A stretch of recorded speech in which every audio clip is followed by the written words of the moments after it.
Hello and welcome. Thank you so much for joining us for this special event. And I'm feeling really excited for this session. Today, we're going to be joined by author and activist Rivera Sun of Pace e Bene Nonviolent Service, which is a 37-year-old nonprofit that works to foster a culture of active nonviolence towards self, others, the world, and the earth. This is a 1 hour session and it's going to be recorded, and the recording will be sent within 24 hours of the event. And we're going to make sure that there is room for your audience questions at the end. So please put any questions you might have for Rivera in the chat. And if we have time, we might have some time for you to ask your questions directly. Rivera is the program coordinator for the campaign Nonviolence and the 2026 Year of Nonviolent Solutions at the Pace Bene Nonviolent Service. She has written numerous books and novels, including the Dandelion Insurrection and the award-winning Ari Aria series. And she's also the editor of Nonviolent News. And I'm going to drop in the chat a link to Rivera's website, so you can learn a little bit more about her if you would like to. Um, this Earth Day campaign that we're going to be hearing more about from her in just a moment is part of the Pace Bene's 2026 Year of Nonviolent Solutions, which is a 365-day effort to popularize the viable, effective alternatives that are challenging, transforming, and ending violence in all of its forms, including environmental destruction. Rivera reached out to Elders Climate Action and asked if we'd be interested in partnering with this Solution Circles around Earth Day and during Earth Week. And the goals of the Solution Circle project really aligned so well with ECA's desire to bring folks together in community, both in person and virtually, to advance the implementation of climate solutions across the United States, that it was a no-brainer. It was sort of felt like an instant fit. And we reached out to a few of you to ask your interest, and it seemed pretty overwhelming. So I'm going to go ahead and turn it over to Rivera and let her talk to us about solution circles and how we might implement them or host them in our own community. So thank you so much, Rivera, for joining us today. Thank you so much, Jen, and thanks to Elders Climate Network for Climate Action for having me here with you today. It's great to be in your community and in partnership with your organization. So Jen gave a great introduction of me, so I don't need to do any of that. And we're just going to dive right into what are these solution circles all about and why are we hosting them? But if you want to turn on your camera for a minute, maybe put yourself in gallery mode using the view option up on the top right. Let's do a little hand poll because I'd love to see how we're feeling today. Hand poll is just raise your hand if what I say resonates with you. How many of you are a little bit alarmed at the state of our Earth? Yeah, that's why you're in this group, right? How many of you are really frustrated at the state of our federal government's attitudes towards the Earth? Yeah. How many of you have been working on local campaigns at the state level or your city or county level? Yeah, some. How many of you made personal changes in your life, your household's life, to be more ecologically aligned? Great. How many of you on the course of any of those things have run into solutions to the climate crisis, things that work, things that if they were implemented everywhere would resolve the crisis within a little bit of, maybe not overnight, but maybe within a couple years? Oh, yeah. Do you want to put into the chat box the name of some of those solutions, whether it's like renewable energy or it's composting? I'm personally like a huge fan of compost. Um, yeah, let's see what solutions are coming up to your minds, even right off the top of this. Forest bathing, yeah, reconnecting, renewable energy.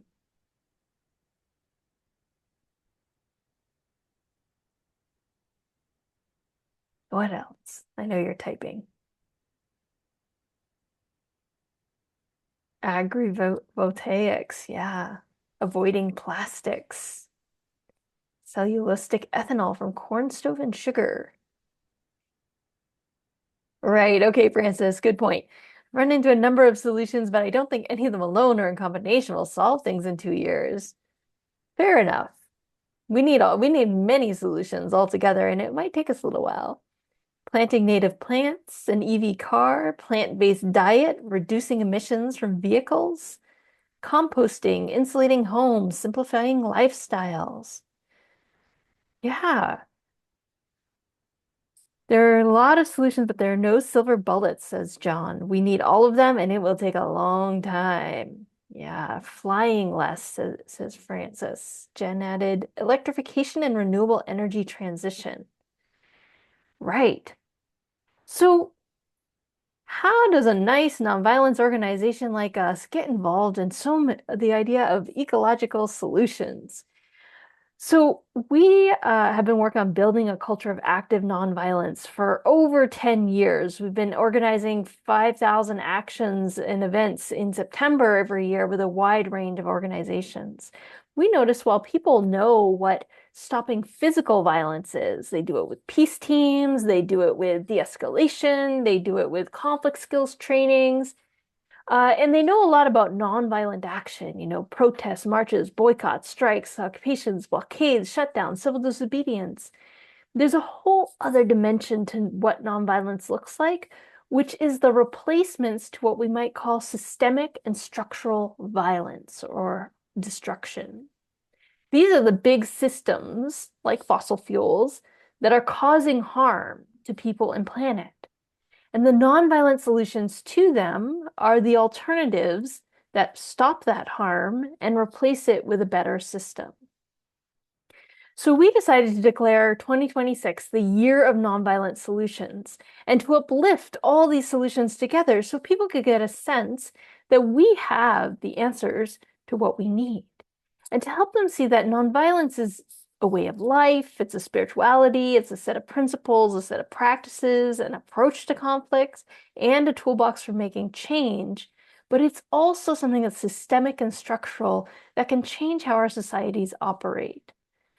So people think of it as personal, interpersonal, social, political, but more and more we're challenging them to think of it as environmental as well.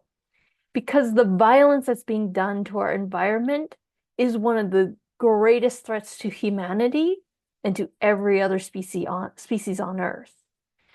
So if we don't practice environmental nonviolence, it doesn't matter how many wars we stop. It doesn't matter how many gun violence incidents we stop. We're still headed towards extinction.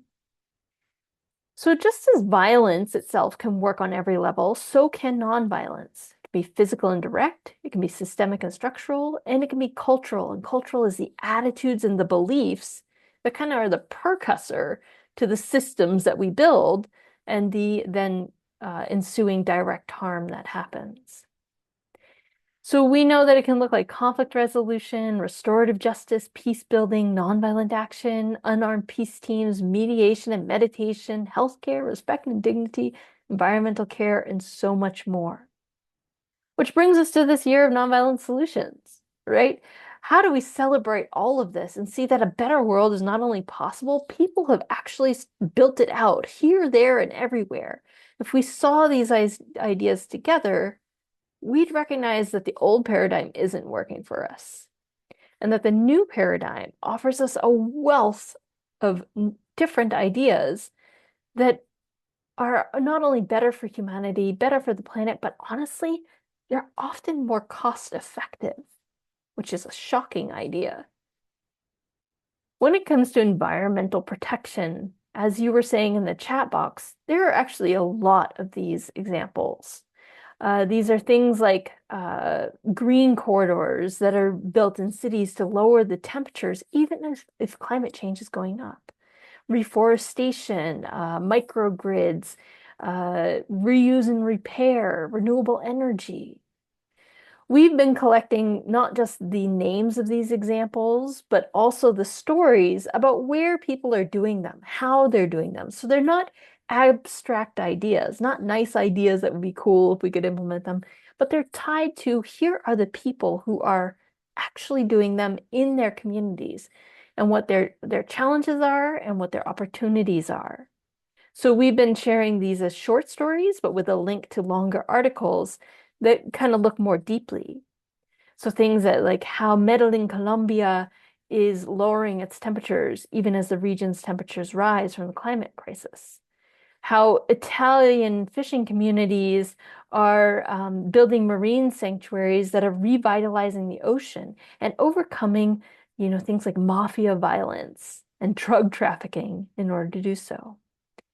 Or how Uruguay runs on renewable power. Who knew this country of 3 million people, the size of many of our US cities, already has made a full transition on its electric grid? Or how Greensburg, Kansas, was flattened by a tornado, and instead of building back on the fossil fuel system, they build back on renewable energy. So how could our communities be making those kinds of plans? And even solutions that are just mitigations amidst the crisis that we face, but critical interventions, things like Barcelona's welcoming climate shelters, right? Which are not stopping the climate crisis itself, but they're keeping people safe while we try to mobilize and respond to halt the broader issue. So for Earth Day, we at Pace Bene, and we hope many of you with Elders Climate Action, are asking people to talk about, to learn about, to share, to explore, and talk about these kind of stories at solution circles. These are just simple gatherings where we bring our intention together. We give ourselves a chance to research the stories, to read a few, to bring them and to retell them with one another, and then explore together how these ideas might be applicable in our local communities. It's not a complex process. You're going to gather your group. Who do you want to gather? Do you want to gather your friends, your neighbors? We'll talk a little bit more about this in a second. You're going to explore the solutions. You may already have a whole set of solutions and stories that you love, and that's great. Or you might want to use our, 100-story collection to explore. Or you might want to curate a short list for people. You're going to host this circle, maybe at your house, maybe at a community center, maybe even online. And then you have an opportunity to take action to make sure these stories get to someone else who needs to hear them. Then you're going to submit an action report, because then we're going to tell the story of telling the stories. So I'm going to go a little bit deeper into each one of these, but if questions come up for you along the way, please go right ahead and put your questions in the chat box, and we'll try to get to as many of them as we can in the second half hour of tonight's session. When we were thinking about what to do for Earth Day or Earth Week between April 18th and 26th, we, like many of you, felt the weight of all that's happening. We felt frustration at the federal government. And we also felt like the solutions themselves were so powerful that we wanted to give our folks a chance to really anchor themselves in it, that it's not just one solution, not just one bright idea, but it's a whole collection of them, that we have more power than we think and more answers to this problem than we think. So when we thought about who we wanted to gather, some of us wanted to just gather with family and friends. Honestly, we didn't need a whole other big organizing project in our lives. So we wanted to host our solution circle with our friends. Some people were already part of a local climate action group and wanted to gather them to talk solutions. Some people were part of a faith group, and some were part of book clubs and thought, can we read short stories and talk about those? Can we read these articles and talk about those? Can we transform our book club, which usually talks about other things, into an opportunity to talk about environmental solutions? And you can do this with anyone you wish. Exploring the solutions is the next step. And I think it would be great to do a little bit of this before you actually gather in your solution circle. You can do it on the fly, on the day of. But with the wealth of stories that we can bring to this, it would be great to invite your participants to go to our collection, which we'll make sure we put in the chat box for you, and click through and read some of the stories.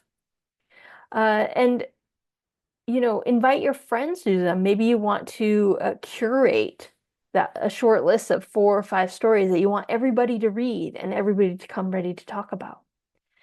Otherwise, each person can come to your solution circle ready to talk about 1 or 3 stories that inspired them, and they can retell the synopsis of it to the group. You can also host a discussion on one solution that's particularly relevant to the work that you're doing. Maybe there's a campaign locally and you want to give people a chance to talk more about the particular idea that you're advancing. I'm going to take a moment to just show you our solutions collection so you know what I'm talking about here. Let's pull that up on the screen. So we're kind of like nonviolence nerds, and we like to collect stories. And in just the environmental section of this, we have all these categories of renewable energy, energy conservation, plant-based diet, waste and recycling, reforestation and rewilding, regeneration stories. And every single one of these is an accordion that opens onto just a wealth of stories, right? Puerto Rico's microgrids, how California's power grid ran on 100% renewables for 3 months in 2025 with no blackouts. You'll find stories that might match your interest, right? So if you're all about public transit, well, guess what? We have a whole little collection on public transit, including this cool project called Solutionary Rail. If you're working with kids and they love animals, we have a whole set of stories about how people are doing really amazing, quirky, and clever things to realign how humans live with animals. How they have alert systems in San Francisco Bay to prevent whale boat collisions, how Denmark transformed their fear of wolves, how an Italian sculptor stopped seabed trawling from fishermen by planting like 100 concrete sculptures in the ocean. One of my favorite stories. As you can see, there's a lot to explore on here, and that's why that second step is to explore solutions. And that's a direct link that you can share with your folks and say, go poke around on this for half an hour, see what catches your attention, and come ready to talk about it at our solutions circle. So let's talk about your circles. So here it is, the beautiful day. It's Earth Day, the 22nd, or it's somewhere on either end of that. Where can you hold it? You can host it at your house. You could do it at a community center, at a library. I'm going to do mine at our local public library, a faith center, a school. But you know what? If the weather's really nice where you are, which it definitely is not in northern Maine right now, you can do it outside. Remember to think about accessibility issues, and as elders who do action, I'm sure this is on your mind. Access and accessibility is a great way to be inclusive and welcoming, to make sure that your space has a ramp. That if you're outside and you have hard of hearing individuals, think a little bit about locations that are closer to or farther away from roads, for example. When you set up the space, if you're inside, you can put your chairs in a circle. It always feels really nice, first of all. You could be around a table if you're at a library or a community space. You may want to decorate the table or an altar in the center, especially with found objects from outside. If you are outside, picnic blankets provide warmth and color and a sense of shared gathering space. And if your group is particularly large, we're encouraging people to think about breaking people into breakout groups, so that they use smaller groups so more people have a chance to share and talk and respond to one another. The process of a solution circle is pretty straightforward. You're going to welcome and introduce and do a little round of introductions. Ask them to share names if they don't know each other already and what intrigued them about joining the circle. You're going to share a statement, and we have this in our toolkit, what to say about this solution circles, how it connects to other people who are doing this. And then you're going to explain the process of what's going to happen to your folks so that they're not totally in the dark. Then people are going to share a round of stories. each person's going to share 2 to 5 minutes, just a little story like I just did about the Italian underwater sculpture garden, right? Doesn't have to be complex, doesn't have to be in depth, just a little thing about what excited them in the stories, what solutions really got their mind whirling. You might have time for a couple rounds, depending on the size of your group, right? So everybody could share 2 or 3 stories if you have time. And this also depends on how long of a gathering you want to hold. If it's 1 hour, probably going to be a shorter session. If it's going to be, all night potluck, you could really go to town on their stories. Uh, then you're going to invite your group to explore the discussion questions. We have a set that's in our toolkit, but you can also make up your own. Uh, and then the last thing in the process is you're going to discuss how could you share these solutions further, and we're going to talk about that in a minute. So just to give you a taste of the discussion questions, you're going to ask, how does this solution address environmental issues? What would be like if every town or city or area adopted this solution?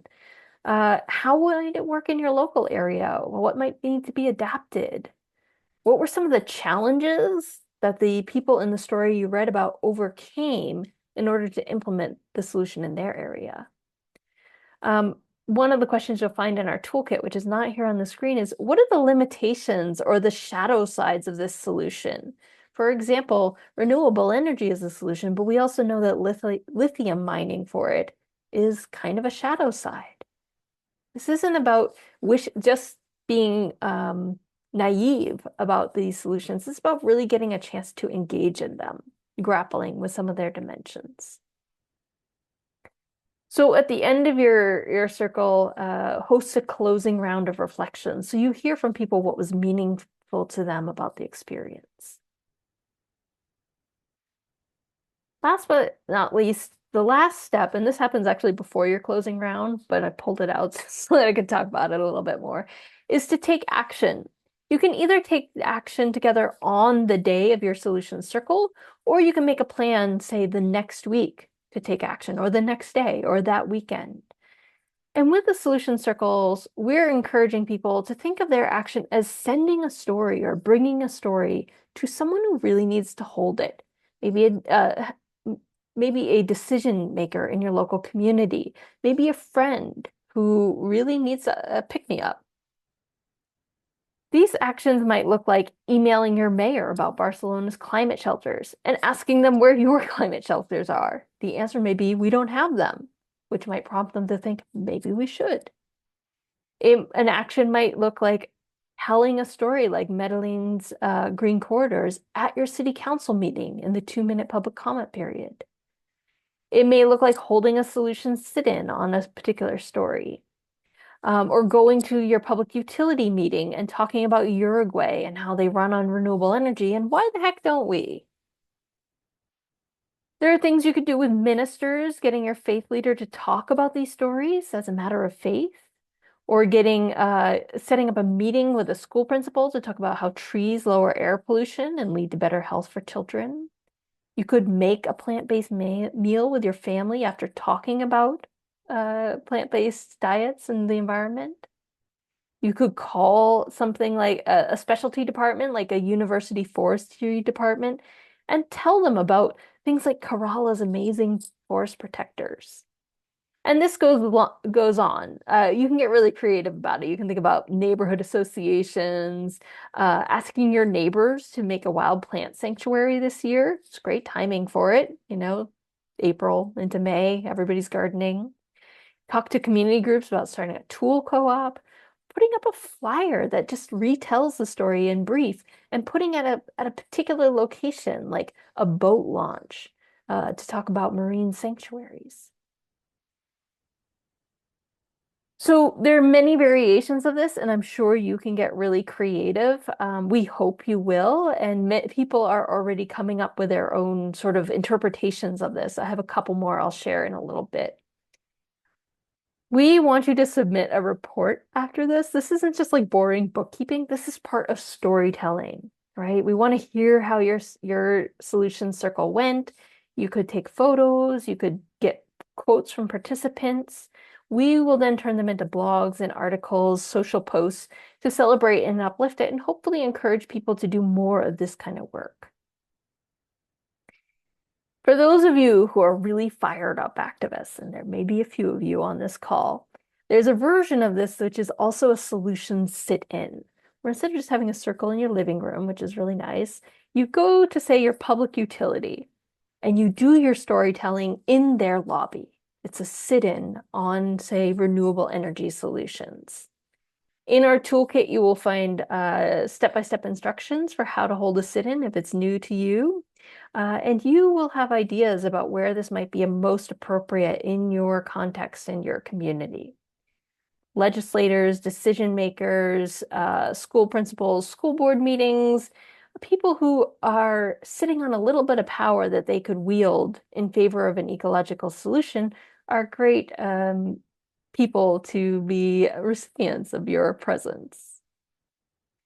Last but not least, there is a part of our toolkit on solutions fiction. This came up because of the book group that wanted to work with this. Grist has an amazing solutionary climate fiction series called Imagine 2200.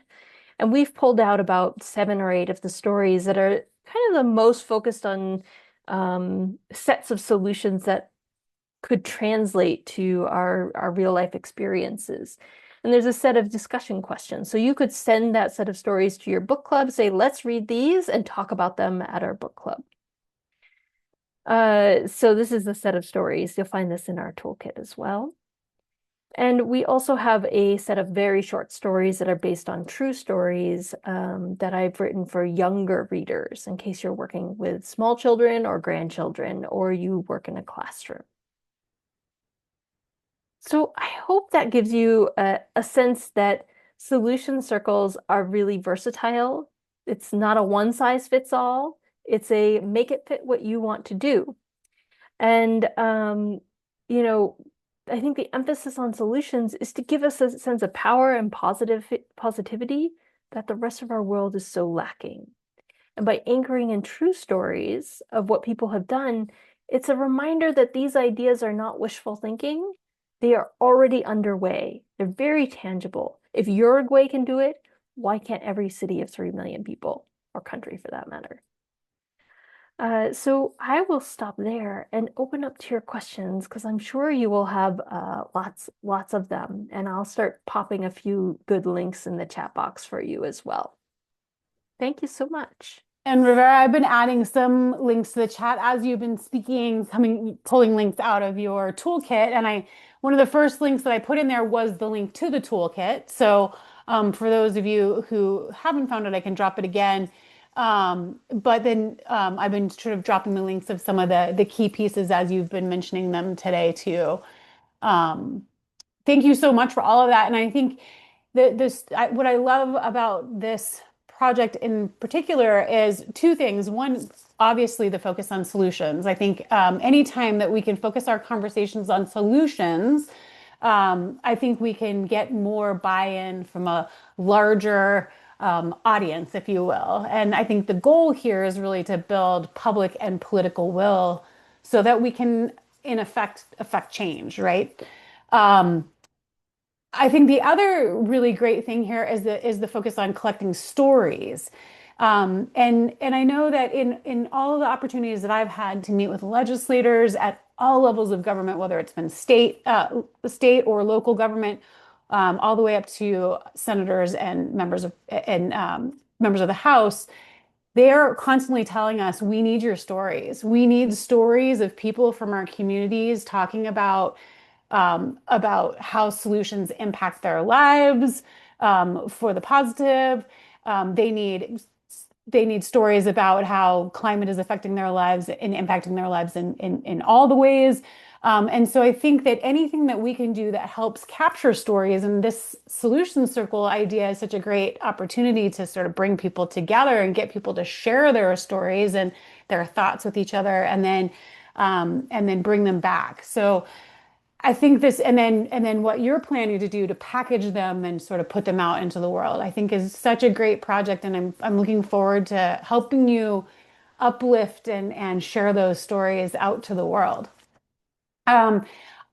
Does anybody have any questions to start with? I haven't fully looked through the chat box. I see one from Francis to start with. Francis, do you want to come off mute and ask your question, or you want me to ask it for you?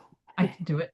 Okay. Yeah, we do a book group in a local public library, and since it's a library-sponsored group, we have to use books that the library has a certain number of copies of. Um, any books that you would recommend that we check out to see if they have? Ooh, great question. Well, time is short. We have about 3 weeks to do this. So one of the reasons we put short stories into our toolkit is that people can read them a little bit more quickly, and they are on also digitized, which is pretty accessible. That's great for some things, but it will not work for us. We have to have a book. Okay. That's the rules of the game. They give us the space for free. We have to. Okay. Let me think about that. There maybe people can pop into the chat box their ideas about what might be good book topics for Francis. Good question. I don't have a quick answer for that. There's so many to choose from, really. Yeah, we could look. I just thought you might have some ideas. Yeah, Catherine, I see you, and Leslie, I see you as well. I was just going to, as you're talking about this, and it seems so simple, which is very appealing, of course. But and I came in just a touch late, but wondering if you draw at all from Drawdown, because they're all about solutions and their material. And that would be a good spot if you're looking for some stories or what other places have done things. That's a great recommendation. Yes. We've overlapped a little bit but with them, and it's on my list of like, go to Drawdown and pull out all the solutions. There's also a website, I think, called Climate Solutions. So people are doing this work, and I think engaging with it is something that's great for us. Thank you. Leslie, go ahead. And Moya put a suggestion of Braiding Sweetgrass by Robin Wall Kimmerer. Also oh, I just blanked on the name of our other more recent book, the Berry book. Yeah. Somebody will remember it. Wendell Berry. Oh no, that's good too. Service Berry? Yes, the Service Yeah. Berry. Thank you. I was going to say Gooseberry, but Service Berry. Service Berry. I just had following up on what Francis was saying because I'm in the same book group. I think I saw you had a list of some children's books or stories and it occurred to me that they're probably not all that long. And it could be that we could get our elder group together, asking them to read one or two of the children's stories so that we could have both an intergenerational focus, reach out to the kids, the grandkids, the school kids, what works from them, but it would be something that we could access and deal with in the appropriate time.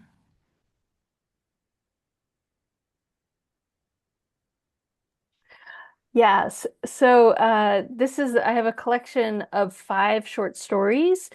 Each one is based on it's like a fictional adaptation of a true solution or a true story. So for example, there is this story about the boy who hated fishing. And this is actually based on that story about the Italian marine sanctuaries. It's like a fictional exploration of what do you do when your father wants you to be a fisherman, but you don't like to fish? And his journey to being part of the solution, and not just tuned out from the things. And then it talks about where it draws the real life inspiration from as well. So yes, that's in the toolkit as well under the solutionary climate fiction section.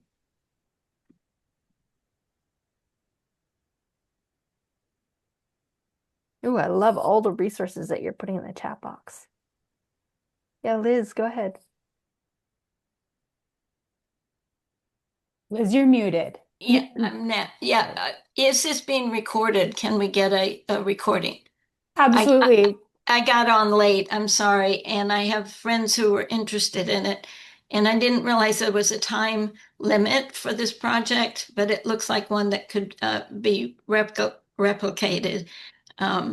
So we were excited about the idea. So good. I'm glad there'll be a recording. And if you can't get it done within this month of April, you can do one after Earth Day or Well, Earth that's what Week. I was thinking. Yes, absolutely. Yeah, I think I think this is a great model. It's great to do it over Earth Day and Earth Week, sort of for impact and for that larger sort of movement, right? But I think it's the kind of thing that we could use in our communities on an ongoing, just to Right. continue to have these really important conversations about solutions and to have, I think, really community specific conversations about Right. solutions that are specifically needed for our own communities. Mhm. Yes, all of that was appealing. and yes, Liz, we will send out a recording tomorrow. We'll get within 24 hours the recording and then any resources that are shared. And I'll go ahead and make sure that I capture the whole chat box too, so that all these books and all these links that people are sharing Oh, with one good. another can go into that too. So Thank you. absolutely. There is a- Mark and So Alice. my favorite solution, I like to ask you is if it's in the toolkit, but it is forest bathing. That's the translation from Japanese who first did the peer-reviewed research.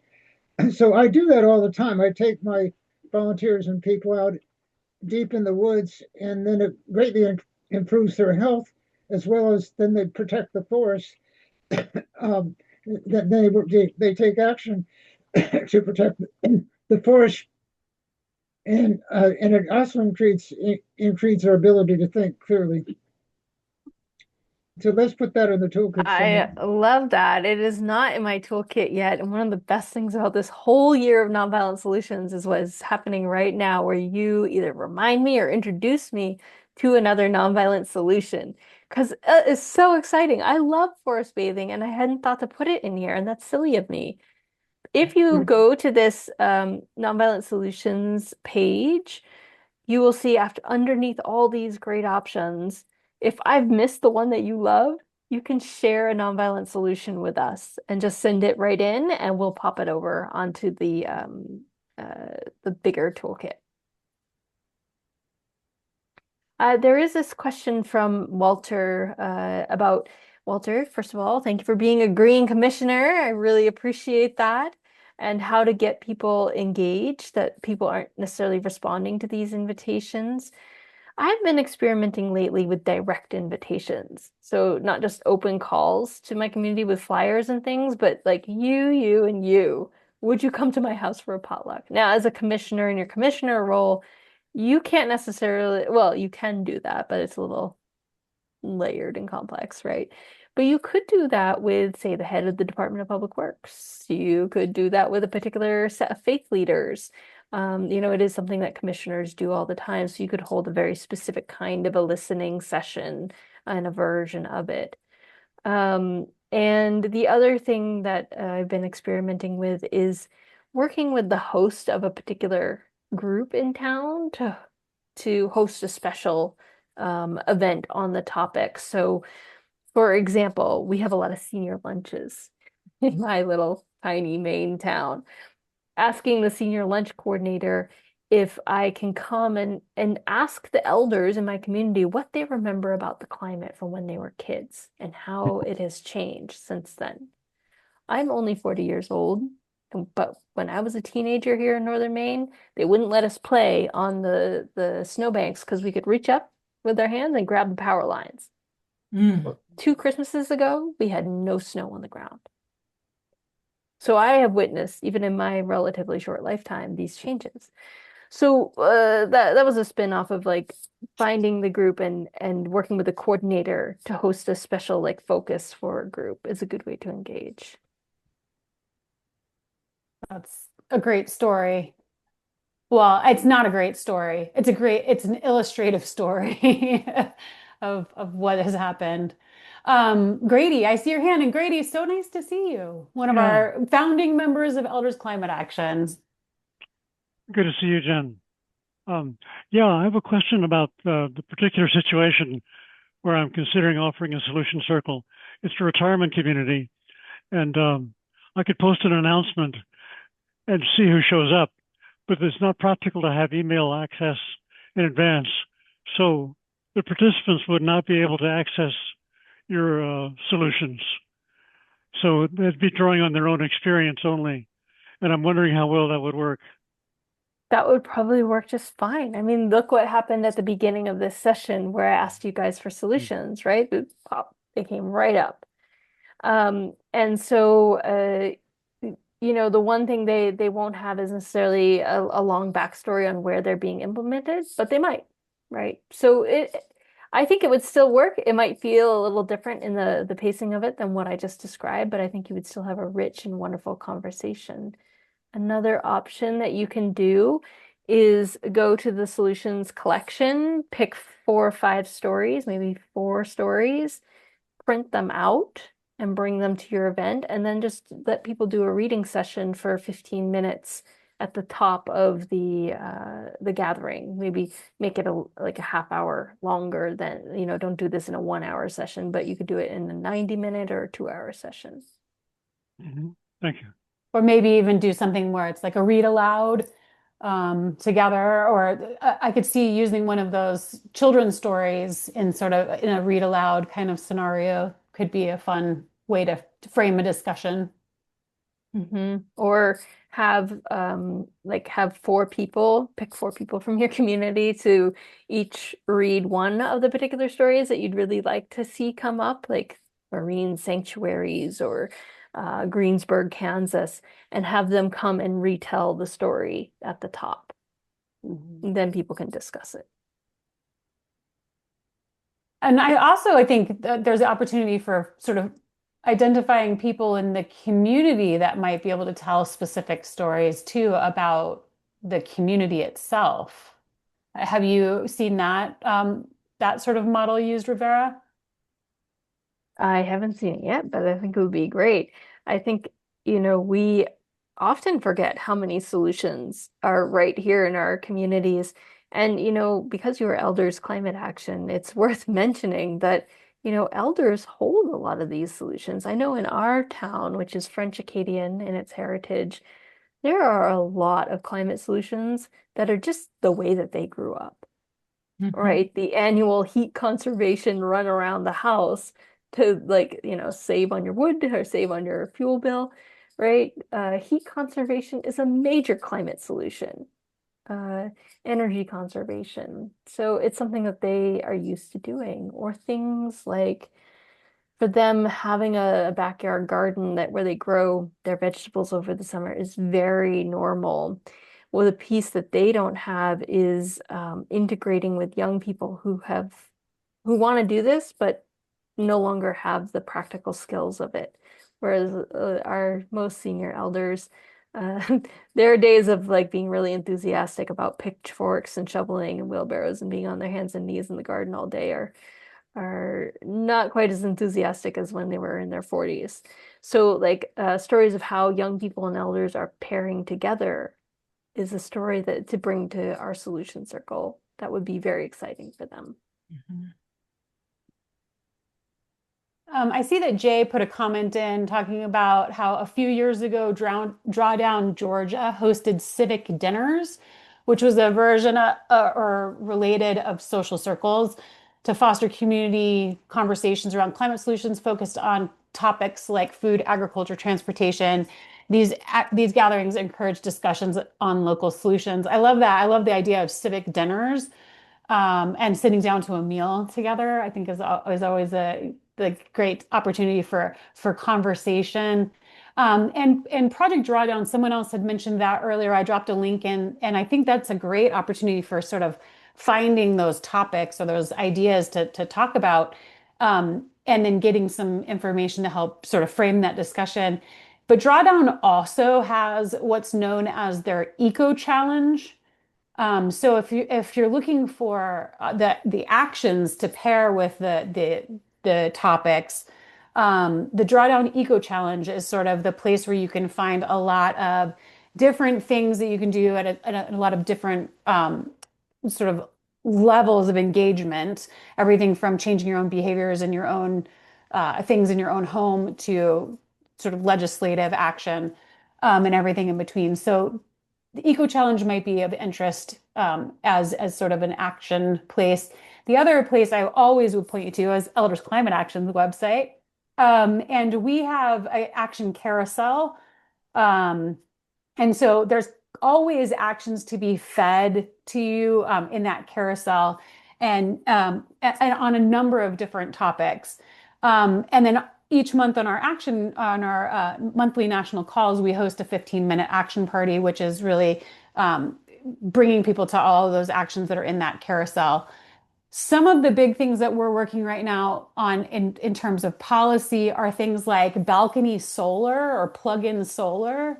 And many of your states might be working on something like that. So that might be an interesting area to have some conversations about, with other people in your community that might not know anything about balcony solar, or what's also known as plug-in solar. And then also the Energy Bills Relief Act was just introduced into the House, and that's going to be a big bill, that's really looking to do a lot of renewable energy transition and help bring back a lot of the renewable energy subsidies from the Inflation Reduction Act and various things like that to help really spur that transition. So that might be something of interest in your community, to talk about. There's also Make Polluters Pay, and ensuring that there's no immunity for big oil, which are big campaigns that are happening both at the federal and the state level. And so those are things that might be of interest to you also. And ECA, we're working on putting together, right now we're kind of at a loss of what to call them. So we've been calling them the Advocacy Encyclopedia. But essentially, they're these sort of one-page, quick little fact sheets about specific issues or specific topics that give you some key talking points, some key resources, helps you know like who the partners are in those resources.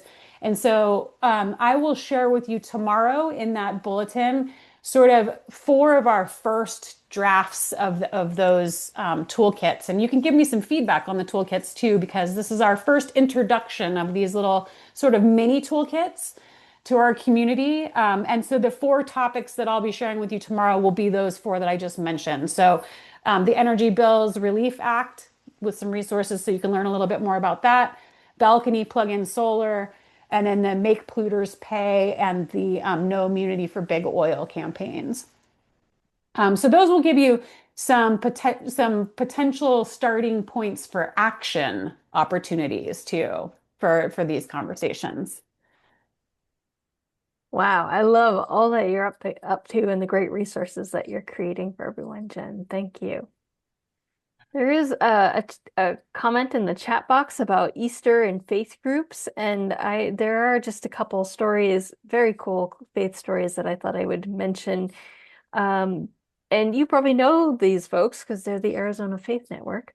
They decided that because of growing heat issues in the climate crisis, especially in Arizona, that they would work to get churches and faith centers to be heat relief centers, especially in emergencies.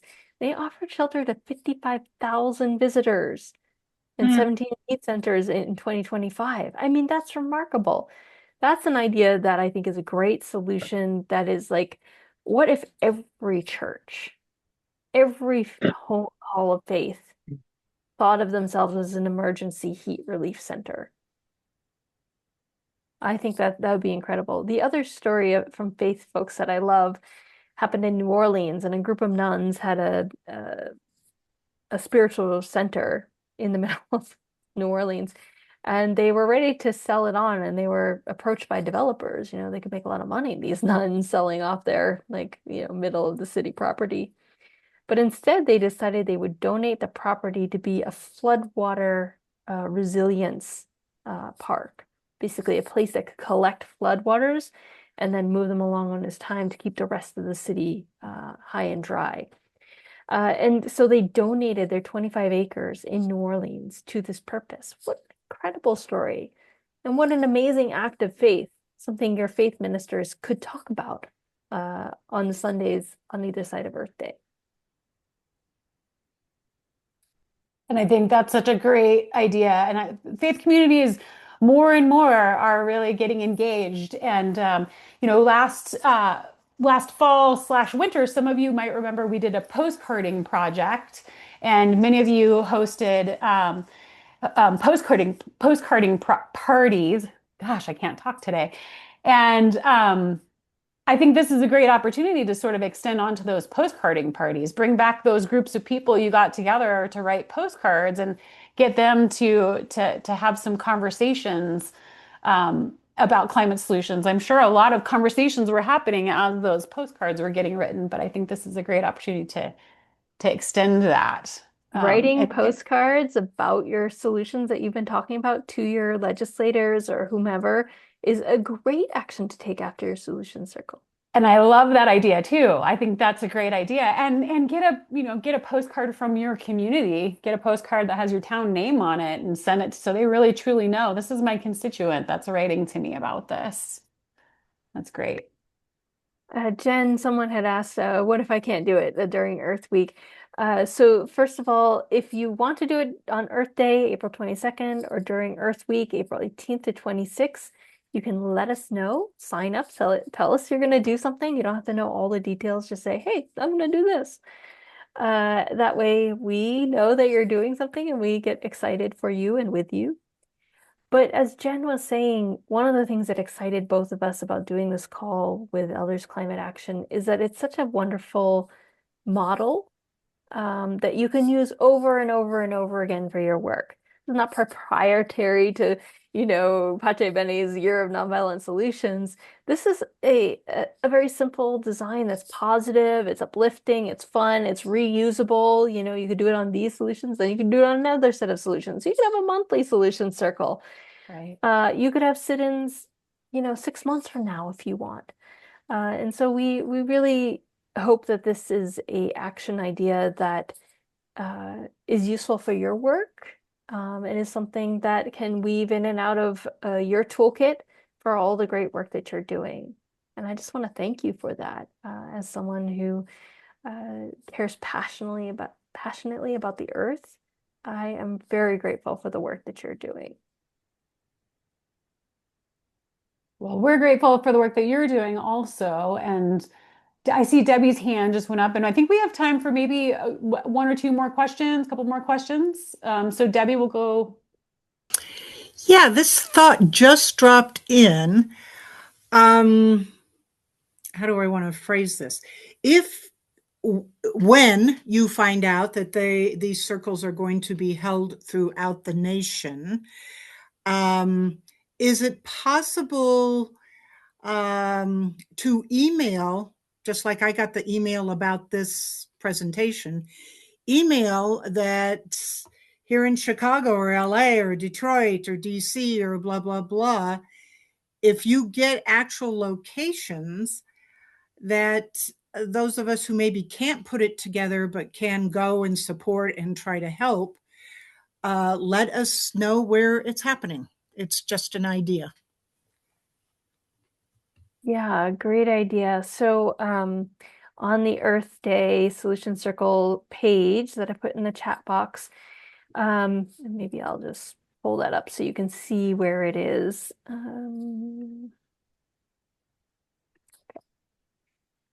If you go to that page, this is where you find out the basic information about what we're doing. You find the link to the toolkit.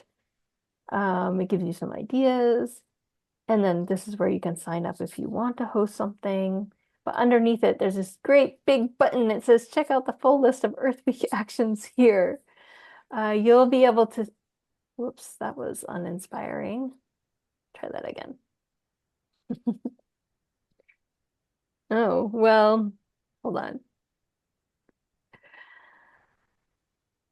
Count to 3. Take a deep breath. Hope it works this time. Nope. Okay, so on a good day, when it's not raining outside, That button will take you to the list of where everybody's hosting things, and you can find out which ones, they'll put their information or their links on it if it's a public event. Some people will be like, I'm holding a solution circle in my living room, in which case, unless you know their name, you probably aren't it's not like open to the public. But yeah, let's see one more time. Is it gonna work? Nope. Okay, well, I will be troubleshooting that after this call. So thank you. Anything else we can help with?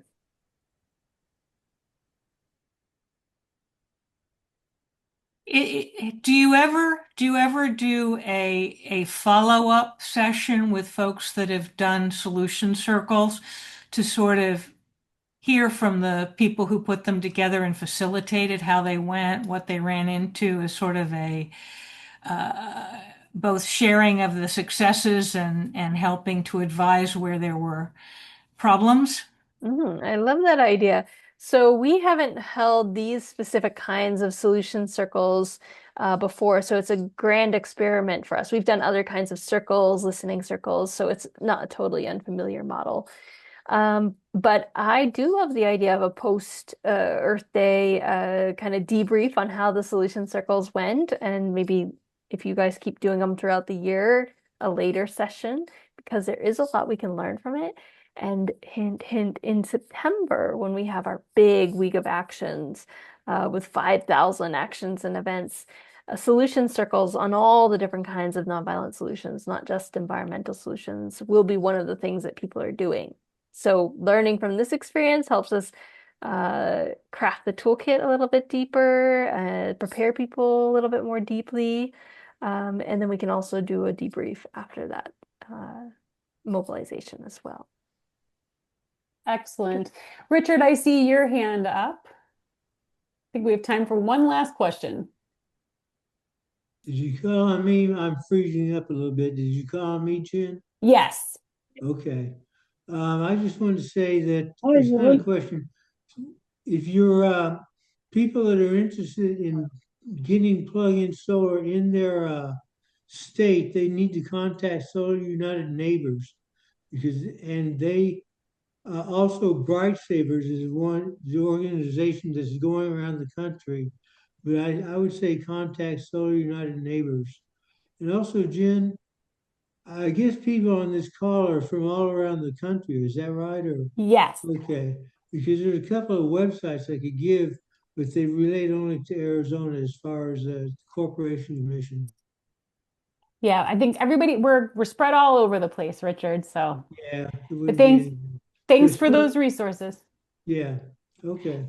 Real quick before we close up, I just want to thank Rivera. Thank you so much for joining us today. Thanks for all of you for being willing to come and listen and to explore the idea about hosting a climate solution circle. I really hope that you do host one in your community because I think it's a very important thing. And speaking of climate solutions, I want to invite you all to join us for a special screening of the film called Save the Farm, Save the Future on April 9th at 7 p.m. Eastern. I'll include all of this in the email that goes out tomorrow. But the film is going to follows ranchers and farmers from the sheep and cattle ranchers all the way to peach growers and small organic farmers as they explore agrivoltaics, which is a promising new approach that combines solar power and agriculture on the same land. And so I think talking about climate solutions, this is another great climate solution. And then the other thing I want to put in a plug for is our national call this month is going to be with Steve Held, who is a Montana rancher who is also a climate activist, and his daughter is the lead plaintiff on Our Children's Trust Held versus Montana lawsuit. And so he's going to be our national call speaker this month on the fourth Tuesday of the month at 7 p.m. Eastern, and we'll make sure that link is included in the bulletin that goes out tomorrow or the follow-up email that goes out tomorrow. But thanks again for joining us. I hope you have a fantastic time hosting your Climate Solution Circle. please make sure that you report back to us, report back to me, or report back to Rivera. And please take pictures. We would love to have pictures to share out, or videos or anything like that that you can capture from those circles that we can help share and share those stories. And we look forward so much to hearing your stories. I hope that you will share your stories with us through this project, but also I encourage you to share your personal stories or share your life story about how you became an activist, how you got involved with this work, how you're being impacted about climate, any of those things to us anytime. We welcome your stories anytime. We're always looking for content. We're always looking for powerful stories to help move legislators. We're always looking for social media content, things to highlight in our bulletins. So please share with us. We love hearing from you. So, and I'll make sure that that email address also ends up in the chat. So I hope everybody has a wonderful rest of your day, and we look forward to hearing back from you.